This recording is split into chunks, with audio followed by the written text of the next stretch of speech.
All right. We're at 4 o'clock, so we'll go ahead and start this conversation on navigating racism in the 21st century. So, racism has a long and storied history in this country, sadly, but it looks a lot different today, oftentimes, than it has at other points in our country's history. And so today we are going to hear from Dr. Daniels and Dr. Barker sharing about their personal experiences and professional experiences with racism, and hear them provide advice and insights for us on how to grapple with racism in various situations, ranging from personal to professional to societal. So I guess first off, I just want to open up the opportunity for each of you to share a little bit about your backgrounds, just who you are, your professional background, and a little bit of insight into how you encounter race just in everyday life. And Charles, or actually, we'll start with you, Gary. Can we hear from you first? Sure. Well, thanks, Chris, and first off, thanks, Charles, and your team for inviting me to be part of this conversation. I think it's urgent, it's necessary, and I feel as a, let me just define from the beginning the privilege that I walk into the room with as a white, middle-class, cisgender male. I think the first part of any conversation about this topic is to be aware of the privilege and power I carry, and that we often take for granted. And also to come from a household where, the global language of English was spoken. So to be fluent in that in the world where I work internationally, and to have a family that had the material and emotional support to make me feel protected and cared for at all times. And I realize, as we think about racism and inequality, I think understanding that privilege is really key.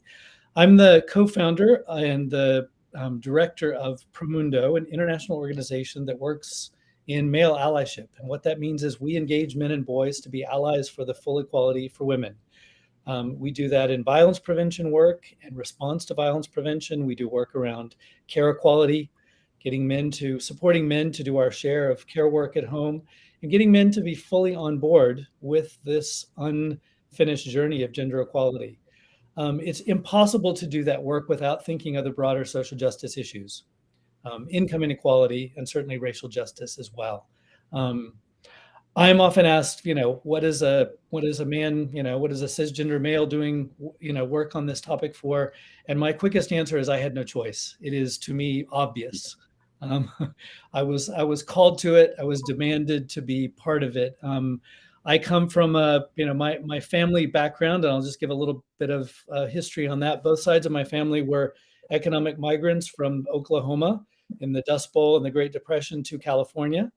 And I credit particularly my maternal grandfather and my dad for always being aware of, although they came from poverty within a decade, with all the social programs that were happening in the US, and because of their white privilege, they were middle class within a handful of years and a solid middle-class family. And they were always aware of that privilege compared to their Black neighbors, their Latino neighbors.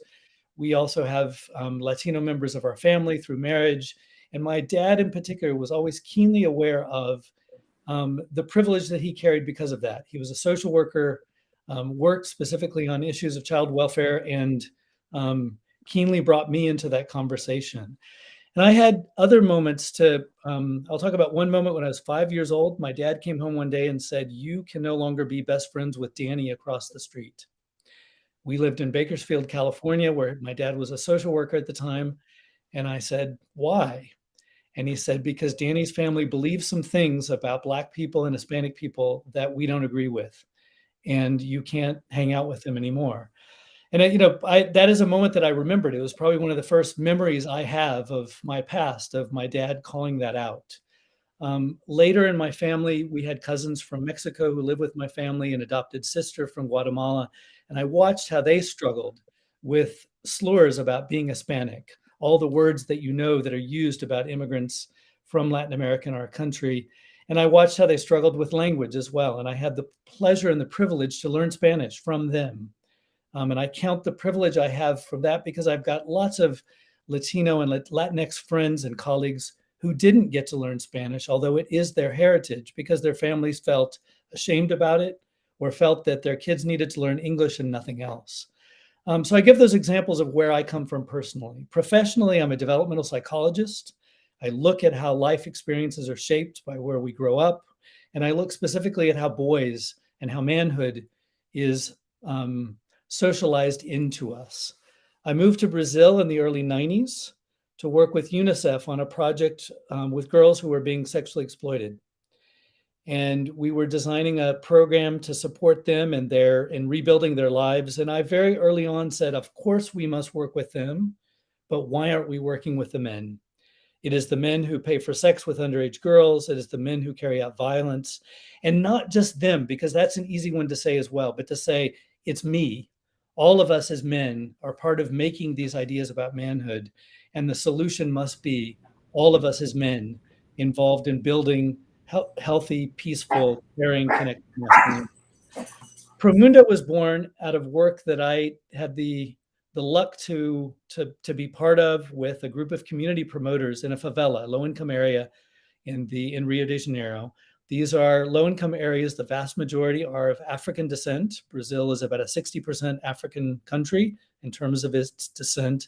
And I had the chance to work with a group of young men who lived in the face of police violence, gang violence, and all of the historical racism and income inequality that favelas in Rio mean. And I followed them around and hung out with them. They hung out with me. And over the course of a year, I watched how they navigated violence and racism. I watched how they thrived. I particularly went in with a lens of this is a place of risk for sure, but it's also a place of astounding resilience and of survival in the face of so many inequalities. And I watched how they put themselves at risk to try to live peaceful versions of manhood. My choice to put myself at risk if we marched against the police or something was a choice. They lived this and had no choice. And I really count that group of young men as my educators of what historical and systemic racism looks like. That group of young men helped us design the first programs that Promundo developed, conversations around healthy and nonviolent masculinities. And I'm proud for them and with them that those materials are called Manhood 2.0 in English, Program H in Spanish for Hombres and Homens in Spanish and Portuguese. Those programs have gone to more than 30 countries. And I moved back to the US about 10 years after starting Promundo to bring those ideas to the US, questioning this development paradigm that we from the global north take ideas to the south and empowered to say, there are fantastic ideas from the global south. I want you to hear the stories of these young men and see how we've put these into programming. That's a simple history of who we are as an organization and who I am. But I do think if I could sum up what I learned from that group of young men, and I could talk about them for a very long time, is I want to paraphrase from an activist named Lila Watson, who some of you may have heard of. She's an Aboriginal activist from Australia. And she says, if you're here to help me, you're wasting your time. If you're here because your liberation is tied up with mine, then let us work together. And I feel like the young men that I worked with and the activists that I worked with were always that. You're part of it if you're here with us. Do not conjugate the verb help.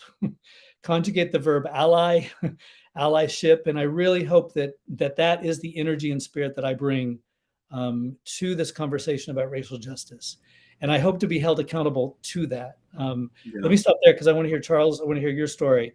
So yeah, Charles, over to you. Thanks for sharing, Gary. I really appreciate that. It's really interesting to hear. I mean, I grew up as a military kid, so I've grown up kind of all over similarly outside of the U.S. Similarly, I mean, to your experience in Brazil. And what strikes me about your experience is that it showcases that racism is not an issue unique to America. It is very much a global issue. And it's something that we can all kind of learn from each other on how to address and how to grapple with. And that takes different forms or may present differently based on one's national, ethnic, or geographic context. And so thank you for sharing that. I'm really curious to hear more about all of that as we go on. But yeah, Charles, on to you. A different experience, but I know a little bit of it. Also very fascinating and inspiring as well. So I'm excited for you to be able to share with us. Yeah, it's interesting. And thank you, Gary, for sharing. You know, my journey started with my mother and my aunt, Ernestine. And I recall I was a child. I had to be at least 8 years old at the time. And we were on this famous highway, popular highway that connects Georgia and Florida, 75 South. And I remember driving down that highway because we had family in West Palm Beach, Florida. And every summer we would frequently visit them. And en route to my family one year in Florida, I remember being pulled over. My mother was driving. My aunt was in the passenger side of the car. And we remember being pulled over by these police officers who were both white and bald. And my mother wasn't speeding, but for some reason, you know, we got pulled over. And we know what that reason was. So he asked us to step out the car. I remember the car being stopped, and they had a canine dog next to him. And I remember they had my mother outside. They had my aunt outside. They even pulled me outside. And then once they checked us, right, they put us over to the side of the highway in the grass. And I remember this dog just barking at my mom and my aunt. And I remember this police officer spitting in my mother's direction. Wow. Right. And at that moment, the N-word came out. And I was scared. I remember holding on to my mother's leg as the dog was barking. You know, I mean, this big old canine, almost my height. And, you know, when we got back in the car, my mother and my aunt were very silent. But when I think about my first interaction with racism, I would say that's the interaction, right? I was like, why are this dog barking at my mother and my aunt? And why did the police spit in my mother's direction? And why did my mom and my aunt were silent the rest of the trip to Florida? They were distraught. They were in pain from that experience. And I knew at that particular moment, I said, something's going on. And as I got older, I found that this issue of racism became an internal issue that I actually held. I grew up in Georgia, so I grew up in an era where the lighter you were, the better you were, the darker you were, the least you were, right? And that was communicated to me as a child in my school setting with other kids of color, right? So at that particular juncture, as I was going through school, I developed this harsh dislike for my skin color, right? And I used to say, Mom, you know, people call me black and charcoal and I'm ugly and, you know, just oil spills and a whole bunch of stuff. Mom, I don't want to be this color anymore. And I remember sneaking in my mother's bathroom and trying to bleach my skin so I can get lighter. And it also connected to a whole host of other emotional issues.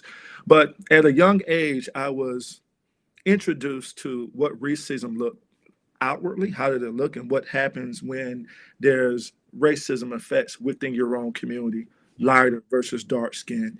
And it really impacted me emotionally. Now that I'm older and I think about my journey from starting Fathers Uplift and transitioning from Georgia to Boston, I remember when I first came to Boston to attend Simmons School of Social Work, you know, my mom was like, hey, you know, don't go up there. Boston's known to be a racist city. And I was like, Mom, I gotta go, right? And I remember having that conversation with her and how concerned she was about me. And this was the first time my mother was concerned about me. She used to make sure that I came in the house on time. Everywhere I went, if I stayed out too late, she would call me. My mom did not like this notion that I can actually be killed by the police, and she wanted to make sure that she kept me safe. Now that I'm older, I understand why my mother was so anxious and very protective of me as a child. So the same happened when I moved to Boston. And I remember being in the school one day and really feeling as if I could not understand how to navigate Boston politics, Northern racism and politics. And it was extremely different from Southern racism, which I found out later on. You know, in Georgia, if someone doesn't like you because of your skin tone, they will let you know. They will call you the N-word. They will be outward, very on the surface. You don't have to assume. You know, as I moved to the North, I understand there's a different way in which, you know, racism plays out, and you have to navigate it differently.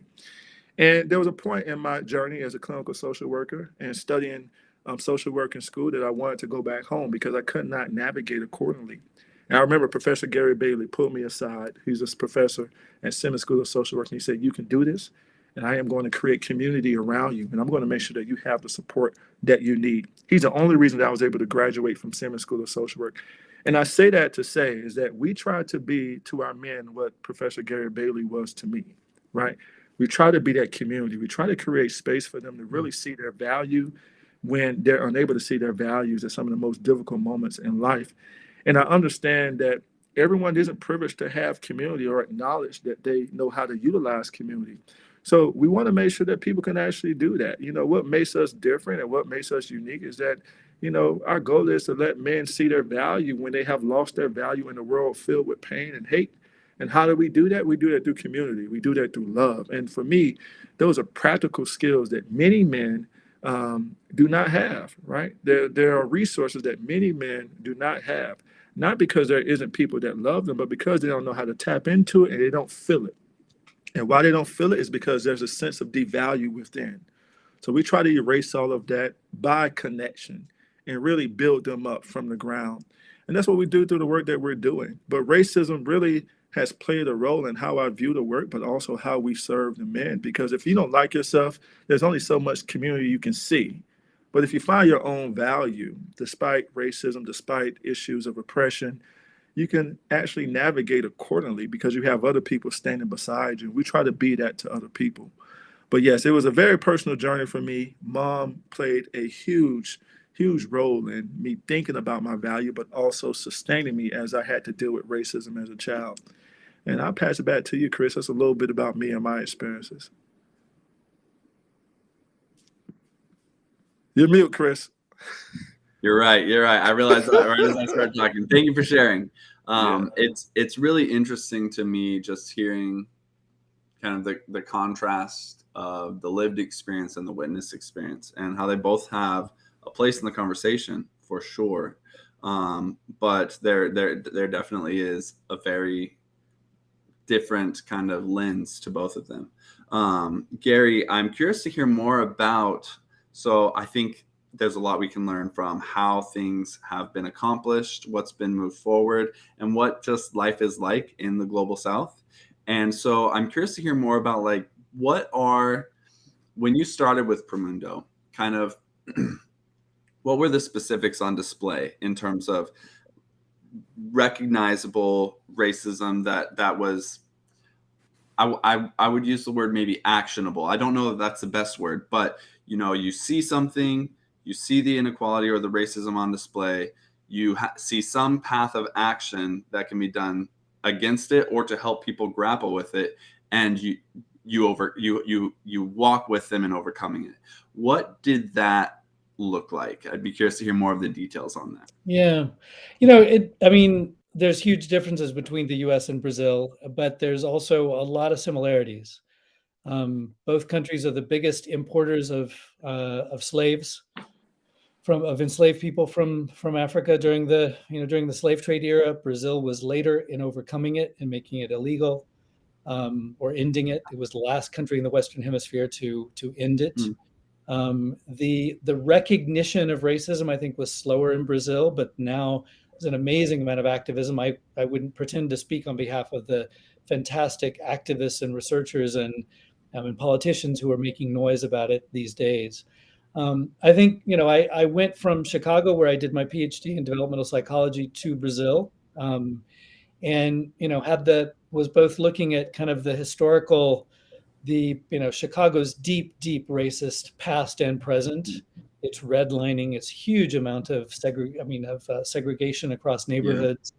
Yeah. I did some work on the Southwest side with young men of color as well, and had the chance to walk in their shoes, or with them rather, during some of the research I was doing, and then also in Brazil. Some similar things that we could talk about: police violence. We were barely getting noise made about that issue in Brazil. Brazil's rates of homicide and police homicide dwarf the U.S., and that doesn't mean that U.S.'s aren't atrocious. Brazil's are even higher. Police essentially have felt, and even more during Bolsonaro, kind of that they're even ordered at times to carry out summary executions of young men of color in favelas. I suppose what kind of action could be done? Connecting, creating community alliances with politicians, supporting the voices at the community level so they could be heard on this. One of the things we did that young men said we need to do is when they look at us from outside, they see our neighborhoods as only places of despair and of violence. They don't see their role in it, and they don't see the hope and the life that we find even in neighborhoods of risk and of vulnerability. So we put cameras in their hands. One project we did was after a police killing in one particular favela, young men in the community said, we need to show them that men here care for children, they're connected, they do good things. We put cameras in about 20 young men's hands to go and take pictures of men in the community. They were bathing their children. They were carrying the load of the groceries plus a child in another arm up the hill. They were, hugging their partners, basically. And we put these big posters at the entry of the favela. So when police came up, running with their guns out, they would see pictures of men going about their lives, not men with guns, not men who were automatically all gang members, but men just who wanted to get on with their lives. So really, I think it was things like that. How do we change that view that the human beings who live here are human beings? You need to look at them with a different light. And you need to know that you're held accountable if you don't. So the other part was partnering with groups who were doing the legal reform to hold the police accountable. That has not gone well. It's not gone well in the US, and it's not gone well in Brazil in terms of changing a military mindset within police to a civil, peaceful presence. And Brazil has not advanced on that, I'm afraid to say. So I find some reasons to be hopeful. The creativity, the force to come up, the ideas, everything we did really was informed by the youth from the community saying, we need this message to get out. Can you support us in doing that? I'm not sure if that was very coherent, because it's a big question. Yeah, to say that those issues are similar, and I think it's about, and particularly what happens in the bodies of men of color.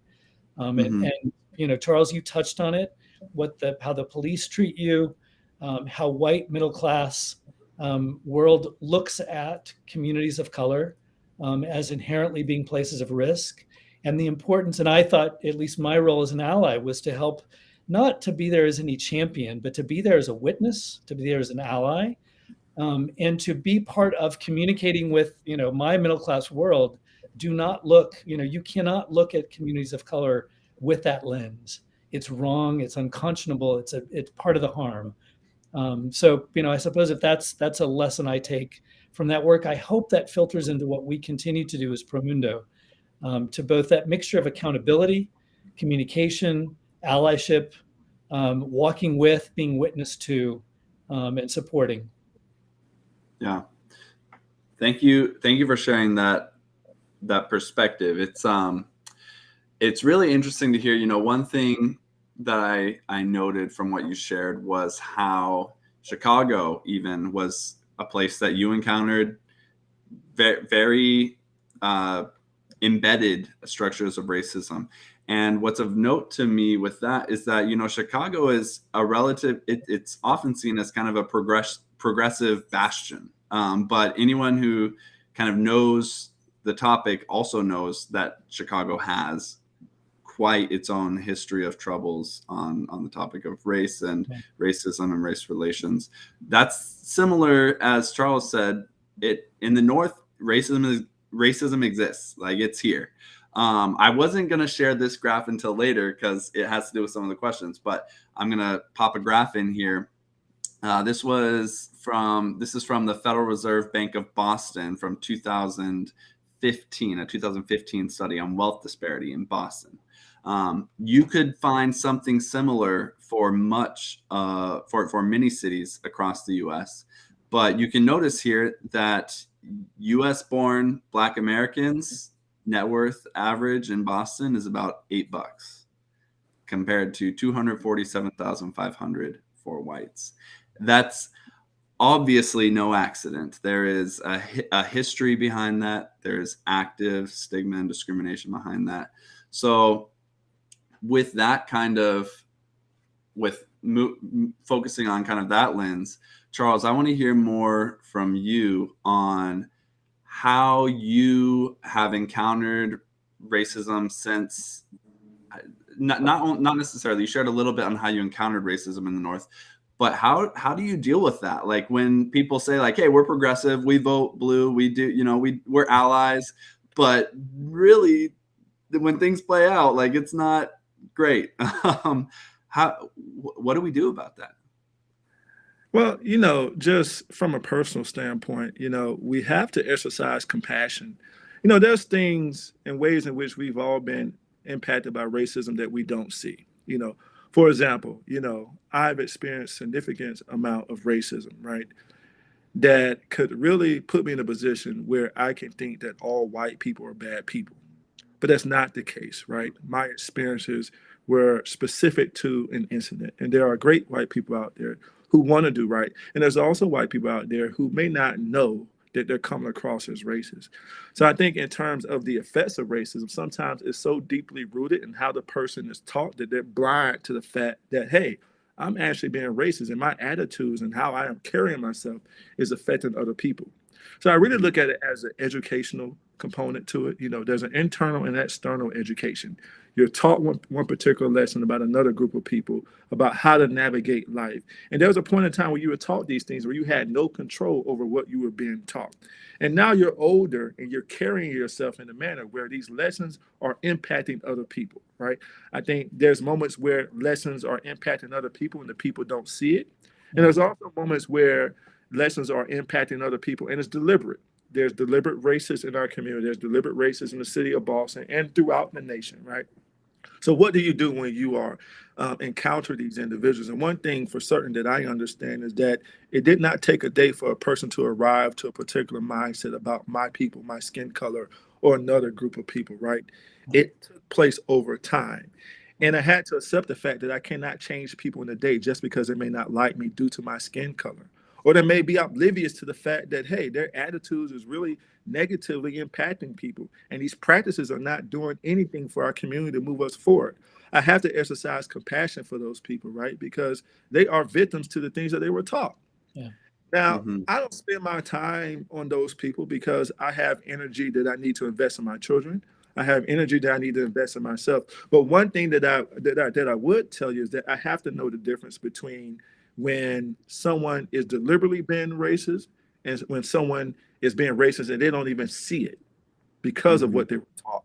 I have to also know the difference between understanding that, hey, Charles, you had one particular instance of racism, right? Or a few, I would say a few. But just because you experience a situation, it doesn't mean that that's racism 110% of the time. What else is a part of this narrative? So I had to check myself as a Black man, because sometimes we get stuck. I get stuck specifically. I can't speak for all Black people. Sometimes I get stuck in this oppressive mindset when I think that everything is racist and everyone is out to get me because I'm a Black man. That's not 110% of the case, right? That's not always the case. So there's some boundary checking and self-checking that I have to do for myself. But it's also, I have to really look at where I invest my energy, because some people are lost cause. I have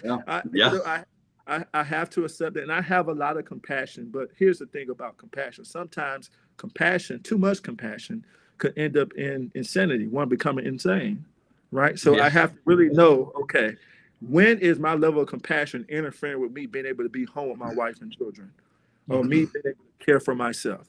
All right, I need to pull back and actually redirect. But here's the thing, Chris, about the city of Boston, what I've known differently, what I have observed from my experience in Boston is that it's embedded in systems, right? When you look at the distribution of contracts between Black business owners and white business owners, and the higher percentage of contracts that our white business owners get over people of color, right? I mean, when you look at systems and things like that, you really can see racism and its effects play out based on those things, right?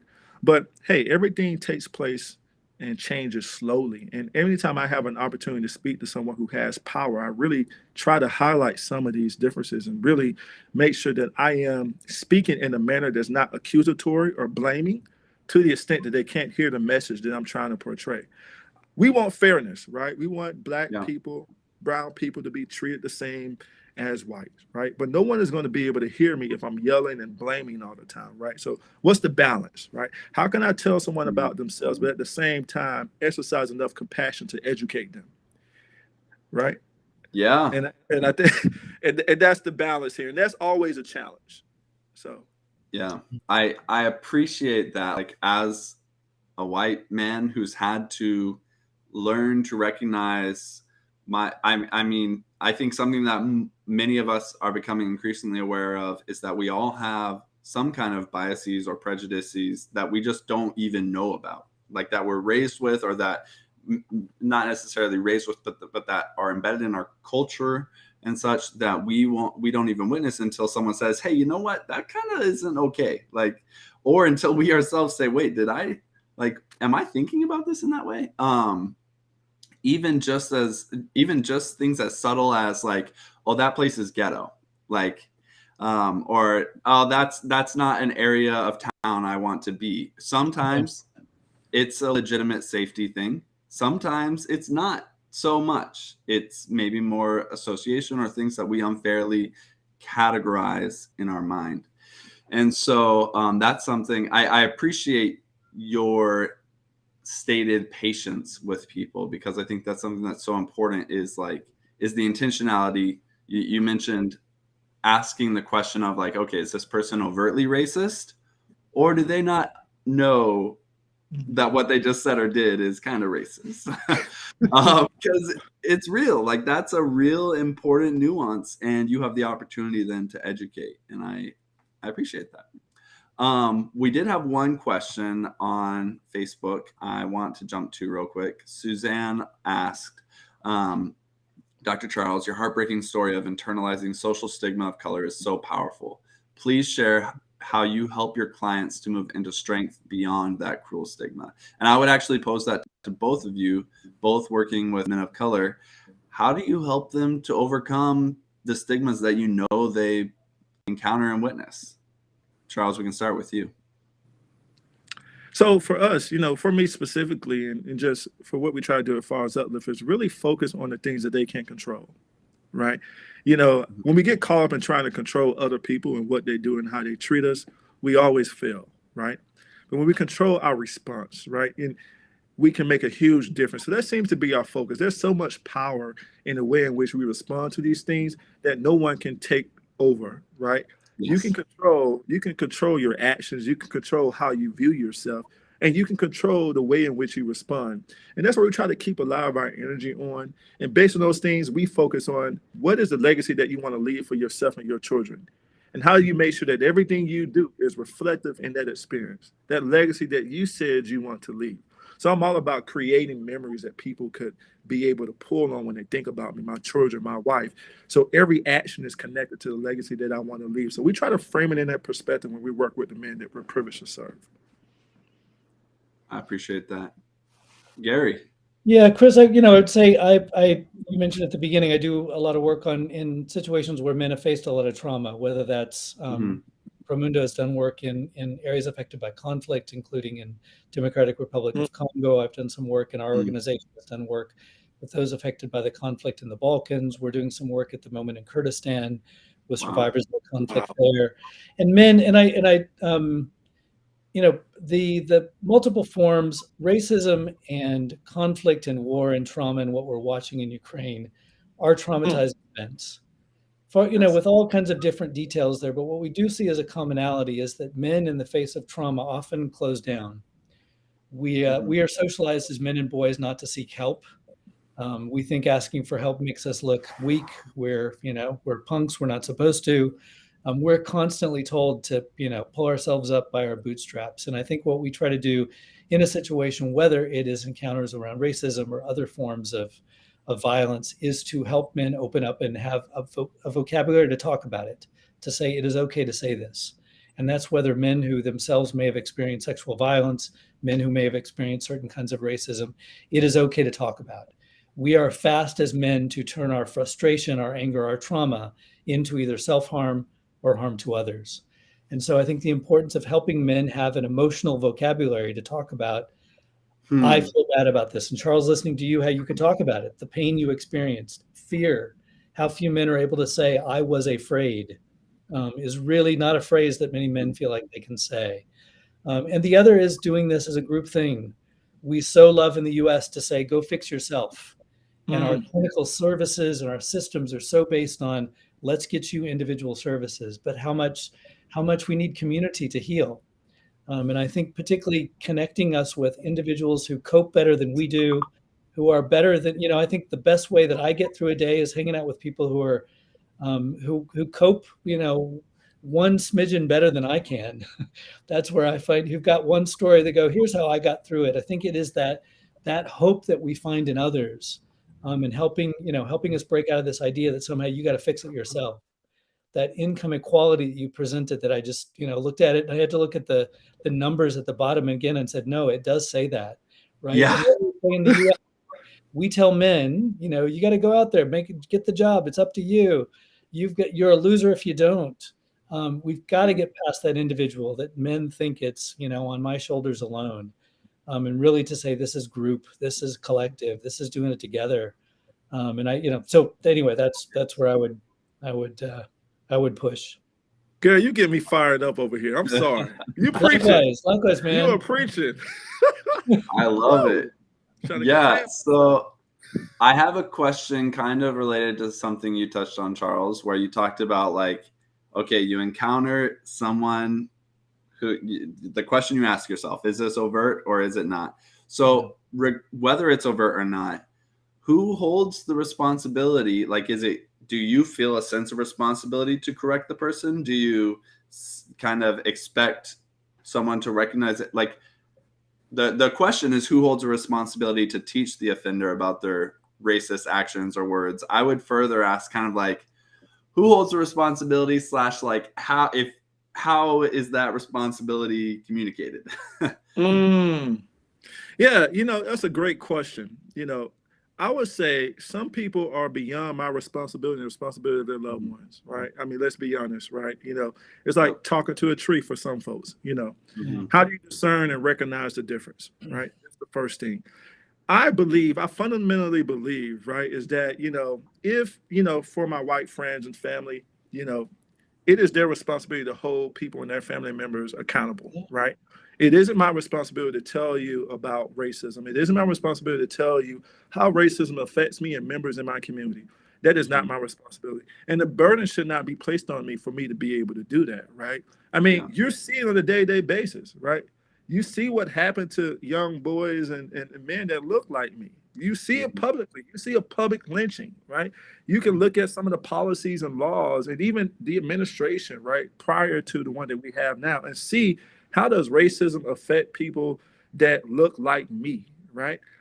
I shouldn't have to tell you what you see on a day-to-day basis, right? So I think first and foremost, it's important for us to really understand that. Yes, we can choose to educate sometimes, but it isn't our responsibility to educate the entire time. We have to put the onus of educating on the family members, the friends, the loved ones of those who are contributing to some of these racist acts, and who may not even know that they're being racist, and even the ones who know that they're being racist. If you have family members that you're seeing engaging in these behaviors, say something. Because when you be quiet, you're a part of the problem. When you be quiet, when you see something happens to someone that doesn't look like you, I'm speaking to my white friends, the people that I love, you see someone engaging that engages in a racist act, please hold them accountable, right? It would do a great service for us all. But to be quiet, right? That's a crime, and that's a crime in itself. Yeah. Just gonna, if I can jump in there, I absolutely agree. Our work on holding men accountable for harassment and inequality in the workplace around women follows a similar dynamic. Men see it; they are present, right? There, a lot of it can happen in private, but a lot of it's seen. And most men tell us, just as we, as boys, we see other bullies, we see other children bullied, we feel it as men. And I would say white people see it, but they won't say anything. Why? One, they're fearful of it. They're afraid they're going to get called something. Whose side are you on? They're going to lose that peer group that they value. They might themselves get called out. There's a huge amount of silence, and I absolutely agree with you. Accountability means that we, as either men, when we're talking about calling out harm against women, whether it's heterosexual individuals calling out harm that happens to individuals of other sexual orientation or gender identities, or whether it's as a white person seeing racism of multiple kinds happen, I think we do have to step in. Not step in and say, I'm in charge of it, and now I'm going to save the day, and I'm going to come in as the white horse. I forgot about today, but I'm here to add my voice to. And to say, I saw harm, I want to call it out. I want to be part of calling it out. And I do think, one of the things we do is starting a conversation in workplaces. And Chris, I appreciated that you started with data. I also think we have to, we got to make data great again in this. Yes. And we do a lot of research as well. Some things we'll do in a workplace is like just to do a simple survey of, do you as a white person think you'd know how to respond to an incident of racism in your workplace? And we'll ask people of color in that workplace, do you think the white individuals in your organization would be able? And we'll ask the same about men and women. Men, do you think you'd be good at responding to a question of sexual harassment if a woman came with an example of it? Women will say, men will say, yeah, we would know how to respond to that. White people would say, yeah, we know how to respond. And then people of color say, no, you don't know how to respond. And women say, no, men really in my workplace don't know how to respond. So I think one is to try to create those tense, appropriately and purposefully tense moments to go, what's the gap here? You think you're an ally for racial justice in your organization. You think you're an ally for gender equality in your organization. Those who live the sexism and the racism don't see you as an ally. Where are you doing it? In a closet by yourself and no one sees you? What is it? What's the gap? Now, I don't, shame can only go so far. And Charles, you talked about it before of, if it sounds accusatory, men and women will look away. But I think it is important that we are made to look at it and then to have a conversation of, you have good intentions. I think it's okay that you think you know how to respond. Those who experience it say you don't. Let's talk about that gap. What is it that they'd like you to do? Can you listen? And let's talk about some things you can concretely do. Where would you report it? How would you respond? And practice that. Because if we're not taught it as children, we don't know it. How do I stand up and tell another man, look, that comment you just made was really degrading. And, I think you should probably apologize about it. That's not a phrase that we teach most of our 4-year-olds. So I think it is about use data like you did to create a teachable moment in a way that, I suppose that we'll refer to it in our training as a calling in and a calling out. Call you out for the harm because it's happening. But I'm going to call you in to here's the conversation we can have about what you can do and how you can be part of the solution. That sounds far easier in a webinar just to talk about it for 2 seconds. I know you two work on these systemic issues. It's a lot longer than that, but that's really the kind of, I think, the teaching path that we're trying to be on with these conversations. Yeah, kind of on that note, I would add to between what you and Charles said, for those who are white like me, I think it's so important that when you witness racism, especially in situations where you don't have the power or relationship to meaningfully confront it, like maybe you can confront it, but it's not necessarily going to drive change. It's so important to say to those who were affected by it or who were treated in that way, I saw that. Just, hey, that happened. That was not okay. That was racist. It's not, it's real. Just to acknowledge that and to stand by them empathetically and I would say empathetically and sympathetically, using both of those. I think Brother Chris, it's so minor, but it's so important.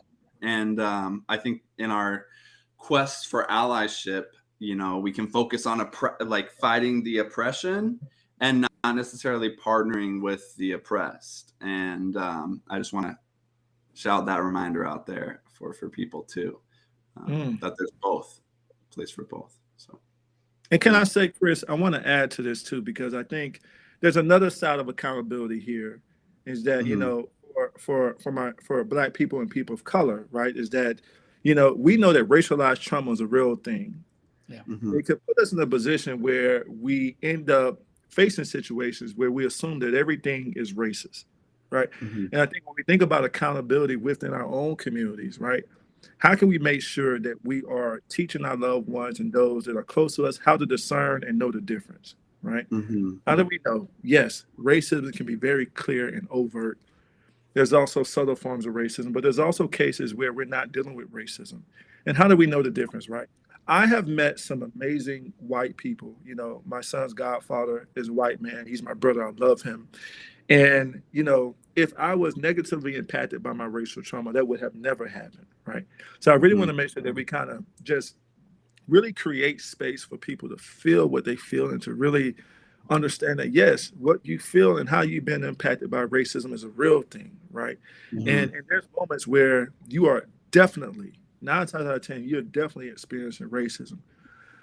On the other hand, there will also be moments where the impact of what the racism that you've experienced would end up making your decisions and how you are seeing a situation a little bit blurred, right? And how do we know the difference? I think it's important to have that conversation because racism can keep us in the box.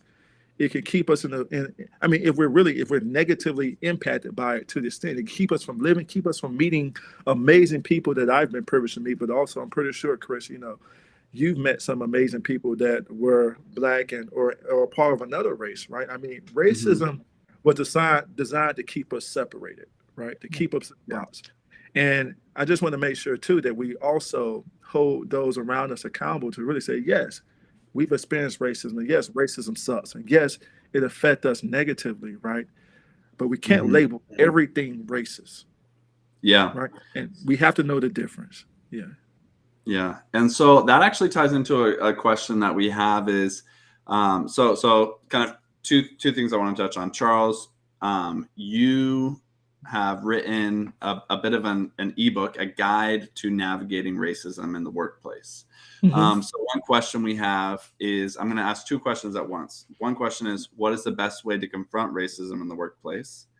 And another one is, how can I support someone when I see them being treated differently at work, but it's not overt racism? So like that balance that you're talking about of, okay, is this racism? Is it not?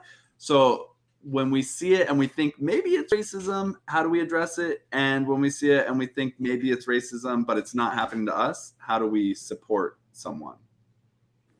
Great question, Chris. And I don't think I can answer it before this session is over, right? Yeah. But we only got a few minutes left, right? We got like 10 minutes left, but I'm going to try to actually speak to it a little bit. So one thing that I recommend, someone that really keeps things in the perspective for me is my therapist and my coach, right? I have an opportunity to really go to this place that's sacred to me and have a conversation about what I'm feeling, what I'm experiencing. If I sense some racism in any environment, work environment, how I'm navigating as a leader in a community, right? I have an outlet to talk about those things and really put things into perspective. I think it's important for, probably, Chris, I just focus on this piece because the two questions are very loaded. But I think it's important. I think it's important to have that outlet, but also have someone support you in keeping things into perspective, right? In moments when I am dealing with racism, I can talk about it, right? I can get some third-party guidance about how to navigate it, so I'm not only in my head, right? Yeah. Secondly, I think another thing to keep in mind that I try to do, and I try to encourage people to do, is really focus on the end goal that's connected to your workspace, right? Yeah. My goal is simple, right? I'm trying to keep men in their kids' lives, right? I want to make sure that they're healthy and that they see their value, right? Oftentimes, when we're navigating these spaces where racism exists, we forget our goal, right? Some of our goals may be to provide for our children. Some goal may be able to make it. Some people's goal may be able to make it through the day and just elevate in a company, right? I don't know what the goal is, but oftentimes it's important to reflect back to that goal when you're in the midst of some of these toxic situations, right? Of course, there's reporting policies and protocols within the work environment that you can follow. But just to keep it simple for the time of this conversation, I would say really find someone that you can talk to and strategize with. I definitely think that's a great thing. It's a good thing for the best of us. I think it's a good thing for everyone. Have that third party that you can really speak to. And let's be honest, right? Our wives cannot be our therapists, our partners, our husbands, our friends. It's good to have community, but it's also good to have that neutral party. If you don't believe in a therapist, get you a coach. Find you a pastor that you can speak with. Whatever thing works for you, utilize that third party to vent and get things off your chest and think about your next moves. Awesome. I would say, community is key.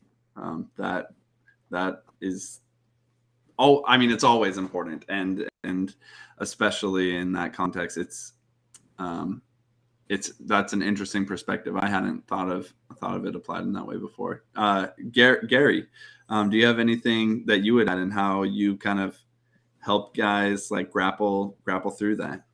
Yeah, and thinking about I was thinking about the workplace and some of the partnerships that we do with workplaces, which is range from working with police to working with for-profit organizations to working with some United Nations agencies. I mean, I think the first one is the assess. I mean, we got to be transparent about it. Organizations spend a lot of energy trying to cover up their blind spots and the harm they cause, right? And all the kind of legislation and laws we have on non-disclosure, et cetera, corporations and big organizations just want to like, don't make me have to look at that. So one is we got to have transparency. We got to show the numbers. We got to be able to look at the salary inequalities. We got to look at your hiring histories. We got to make that public. Yeah. And then the other is listen. We've got to figure out a way that, particularly men don't want to listen if you say, let's talk about gender inequality in the workplace. They're looking at their shoes. They're looking at their phones. They're sitting at the back row. And the same, if you say to, the white staff, hey, let's talk about racism here. They're like, yeah, suddenly I got to go pick up my child. You never picked them up before, but today you got to go pick them up. So we got to find a way that it feels safe to listen, or you're obligated to listen, or both, where there can be a space that feels like, and I think, Charles, you used the word before of compassion, that we're coming into this space believing you can do better, believing that you want to do better, believing in good intentions, even at times that we're going to have to call out bad intentions. And then the third part is figuring out meaningful allyship. And I'll come back again to, I think it's important to, going back to that example I gave about working on, with girls who were survivors of sexual exploitation and violence, to say the problem is not the girls. It happens in their bodies and in their lives, but the problem is patriarchy and harmful ideas about manhood that all of us are implicated in. And I think we need to look at racism in that way as well. The problem is lived in the lives of people of color, but the producers of racism are those of us of the group that holds power. And that in the US is those of us who are white. And we've got to look at how we're implicated in it. It's not a favor. It's not, and we have no choice but to be as part of that conversation. So I think finding ways that we're both compassionate about, let me educate you, let me make you look at these numbers, but also to find how we as whites have skin in the game of ending racism. I believe, I believe men's souls are corroded by sexism and misogyny. I think we as whites, our souls are corroded by, believing in racism for so long. That does not compare to what happens to individuals of color, but I do think it helps us kind of pull ourselves into that conversation and say, the world is better and I'm better in a place of equality and fairness and justice. I guess that's my, that's my end comment around. I want to see, I want to see allyship meaningful, not just like a one-off, but really for us to see our stake as I don't say that as a cisgender white male, looking at my stake in a world that's just, and not just looking outside like, yeah, too bad, we should try to fix that a little bit. No, this is big. It's going to take us a long time, and I've got a stake in it. I appreciate that. I think it's something that people can be satisfied with just not being racist, but what's so much more meaningful is actively contributing to reconciliation. And that takes focused action and intentional behavior, even as subtle as, so for me, one way I've tried to model it in my life is being extremely intentional about the places that I live and spend my time. And by that, I mean, when I moved to Boston, I literally got out, there's a racial dot map, and you can see kind of the racial demographics of an area. Wow. And I could see, okay, Boston's super segregated. There are places here that I don't want to live because I will never encounter a person of color. And so immediately kind of segmented, these are the areas I want to live because I know I will be in a community that's diverse, where I'm exposed to other backgrounds, cultures, races, and where I'm able to engage them. And that was East Boston for me. And it's important to go in there not with a kind of gentrification mindset of, okay, and I'm going to have my like traditional corporate America, like companies and stuff. But no, hey, I'm moving to East Boston. So you know what I did? I shopped at I got food from the taqueria, and I went to the Colombian bakery, Pan de Bono, down the street, and I embedded myself in that culture and community. Similarly, when I moved to Boston or Charlotte, again, got the racial dot map out. South Charlotte was not someplace I was gonna live. It's like 90% white in the South. Like that's not that's not okay. And so was very intentional with my wife about like, okay, we need to be intentional about where we live.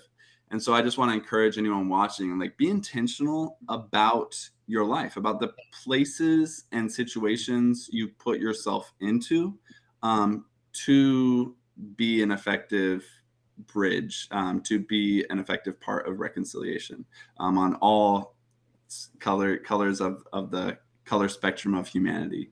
We have time for one last question. It's 4:55. I know we're going until 5 o'clock. One last question real quick that we had submitted in advance. This person said, I've been an accomplished professional working in nonprofits for a while, many times being the only person of color on the leadership team.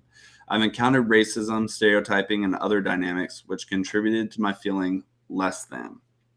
Hence, not being as free to contribute as my white coworkers. I've expended much energy telling myself that I am as good as my white counterparts, and I know that I'm not alone in that self-talk. My question is how we can create workplaces where the pathology of oppression, i.e. racism, isn't a hampering vehicle to the talents of men of color in particular and BIPOCs in general. So, how, I guess as we wrap up, specifically talking about workplaces, how do we contribute to these workplaces where, and Gary, you talked a little bit on it, but maybe Charles, you could speak to it. How do we contribute to creating workplaces that in diversity are equal? Do you have any thoughts on that? I think what I'm hearing is that, in that question is that, sometimes in these spaces, it's hard for you to feel as if you can be yourself and contribute equally. Mm-hmm. So when I think about a work environment and the work environment that I want to work in, I want to be somewhere where I feel as if I'm heard, I'm seen, and I can contribute. And I think there's various ways that organizations can do those things.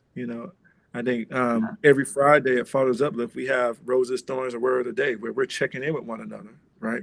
And we're showing how much we appreciate each other, right? I think there's very creative ways of doing that. Also allowing people to show you their leadership. For the leaders out there with the companies and the organizations, I think we have to be very intentional about how we set up our organization and how we allow people to contribute, but also how we allow people to come to work with themselves and bring themselves. Yeah. It can't always be about productivity. I mean, at times it had to be about the person, their well-being, who they are, what they like to do. We're very intentional about each and every one that we hire and getting to know them. To us, that's important, right? The culture that we create, because the service that we provide isn't any different from any mental health clinic, but how we make dads feel and how our team members really feel like they're a part of the family when they work with us, that's the difference. Mm-hmm. So we use a family perspective, right? We try to create every aspect of the family that my wife and I grew up in Florida and Georgia and Haiti, and made sure that anyone that's working with us feel like they're a part of our family. We're very intentional about that. And I just encourage people to be more intentional. And I would also say for those individuals who are professionals and feel like, I'm at this work environment and I don't feel appreciated, it's okay to have tough questions, but it's also okay to really interview companies that you want to go work for and say, hey, what is your culture like? Mm-hmm. I mean, how do I fit into your culture based on my interest in working with people, but also wanting to contribute to your environment? I think when you're working for a company or you're interviewing for a job, I mean, you got to interview them too. You got to interview the organization that you're seeking to work with. I think it goes both ways. They want to get to know you, but you also want to get to know them. And I would say make a decision that's really conducive for you and where you want to be in the future. But don't sacrifice the culture and the environment, because that would make you want to come to work versus not come to work. And I think it's very you have to be intentional about the questions that you ask the organization and how you're vetting where you work. So I would say that, Chris, I'm not sure I answered the question, but perhaps Gary answered better than me. Yeah. I want to just add to that very briefly that I have seen that modeled in the way you and Samantha have led Fathers Uplift, that you give a voice and ownership, a sense of ownership to everyone in the team, so that they aren't just working at Fathers Uplift, but Fathers Uplift is partially theirs. There's a sense of, I am responsible for this piece of Fathers Uplift. And I think that is empowering for all people of all backgrounds at this organization, and would encourage any leaders to model that in their organizations as well. Gary, did you have anything to add as we wrap up? Just a +1 to all that Charles said about, how do you create a caring workplace? I think is fantastic. I think if COVID has been a crisis of care, and, its implications and impact is fueled and furthered inequality in this country. But if there's a positive thing, I do feel, and I hope in our workplace, and I hope that I, as a leader, you'd have to ask my coworkers if they would say that, but I hope it has led in me to a greater sense of attunement to not just what we do and our outward impact, but also how we treat each other and how we care for each other within an organization. I think, spending our time in these little squares that we do on our screens, and we became much more, and the word you use, Charles, intentional about making sure that we are checking in a lot more. I think we need to do even more, but I think we have stepped toward because we're seeing each other now through these pixelated images and trying to say, I see you, I want to hear what's up with you. It's in some ways obliging us or obligating us to be more intentional about that. And I think, if we acknowledge if we acknowledge COVID for the crisis that it has been, about how we care for each other and the lack of a public health system and the lack of a safety net, and kind of how we just throw everybody into the workplace and say, get on with it. I hope it's given us a moment to say, we must do better. I try to take that, internally myself. But I would say I'm, still have a lot to learn about it. I was pleased to hear the examples that you gave about that. So thank you for that. Well, thank you, Dr. Barker, for everything. And I guess, so it is 5:01 p.m. We're at time, but man, I feel like I could talk to the both of you for another hour. This has just been a great conversation. I appreciate you both sharing your insights, your personal experiences, and your perspectives from the south of the U.S., the north of the U.S., the global south, the North America.